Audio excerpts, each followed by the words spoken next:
আসুন আসুন, কার কি লাগবে আসুন আমার দোকানে, একদম পাইকারি রেটের থেকেও কমে দিচ্ছি, সাথে অফারও আছে।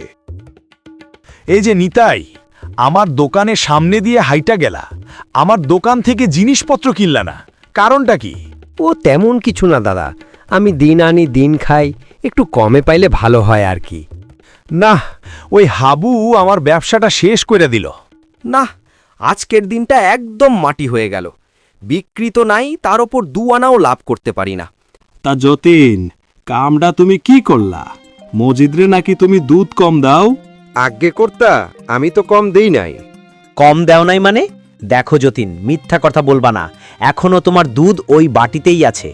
আমি পাল্লায় মেপেছি, তুমি প্রতিদিন আমারে 200 মিলি দুধ কম দাও। মোড়ল মশাই, অসৎ পথে চললে একদিন না একদিন ধরা খাবেই।